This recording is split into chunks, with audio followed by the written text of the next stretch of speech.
बहुत पुरानी बात है। जब बच्चे आश्रम में रहकर शिक्षा ग्रहण करते थे, उस समय बच्चों को बचपन में आश्रम भेज दिया जाता था और जब तक उनकी शिक्षा पूरी नहीं हो जाती थी, तब तक उनको घर आने नहीं मिलता था। एक बार सभी शिष्यों की शिक्षा पूर्ण हो गई थी। तभी उनके गुरु ने सभी शिष्यों को बुलाया और 3 एक समान लकड़ी के खिलौने उनके सामने रख दिए और सभी सदस्यों से पूछा, बताओ इनमें क्या अंतर है। पहले तो किसी को कोई अंतर समझ में नहीं आया, पर ध्यान से देखने में लकड़ी के खिलौनों में अंतर समझ में आ गया। एक शिष्य ने कहा, इसके एक कान में छेद है,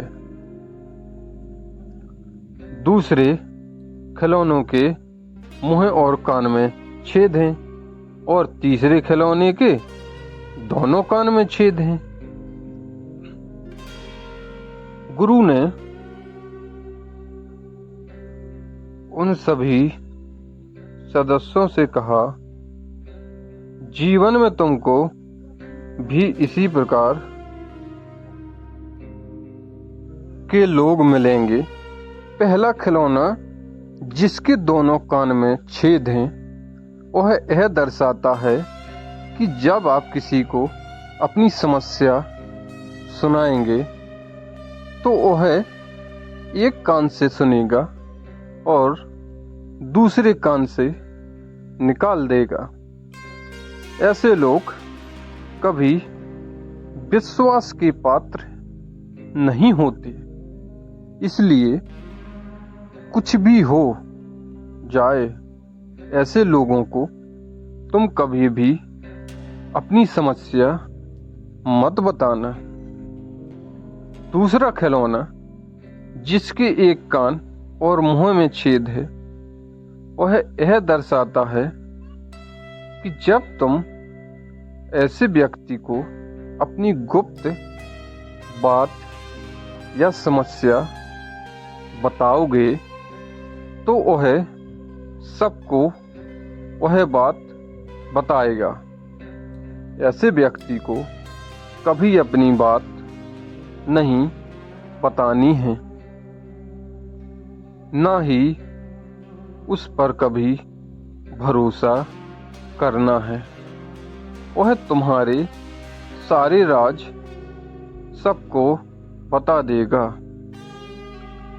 तथा तीसरा खिलौना जिसके एक कान में छेद है, ऐसे व्यक्ति का प्रतीक है जो हमारी बात ध्यान से सुनते हैं और न किसी से कहते हैं, बल्कि हमारी समस्या का समाधान भी हमें बताते हैं।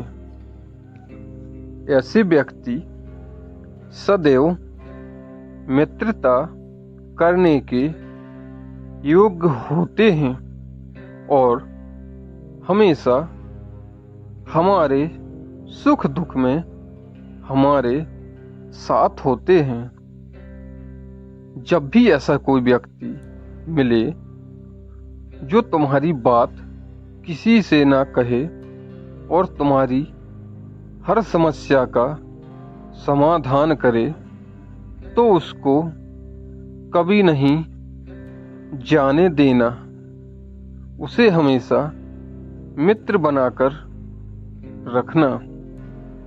गुरु ने अपनी बात खत्म करते हुए सभी शिष्यों को आशीर्वाद दिया और कहा, यह मेरा अंतिम उपदेश है।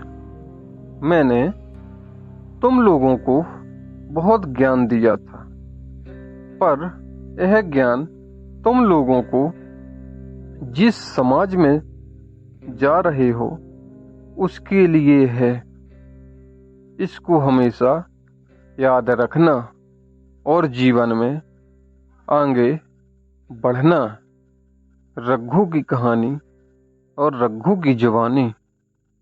इस कहानी से हमें यह शिक्षा मिलती है कि किस प्रकार के लोगों को अपना मित्र बनाना है और किस प्रकार के लोगों को हमें दूर रखना है। इसका ज्ञान प्राप्त होता है।